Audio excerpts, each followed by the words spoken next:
একজন প্রশ্ন করেছেন, নারীরা হিজাব অবস্থায় অজু করলে সাথে মাথা মসে করতে হবে কি?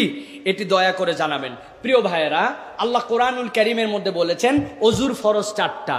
1 নম্বর আল্লাহ বলছেন মুখমণ্ডল ধোয়া, 2 নম্বর উভয় হাত ধোয়া, 3 নম্বর উভয় পা টাকনু সহ ধোয়া, 4 নম্বর মাথা মসেও করা। এখন মহিলা মাথার উপরে কি পরে আছেন এটা দেখার বিষয় নয়।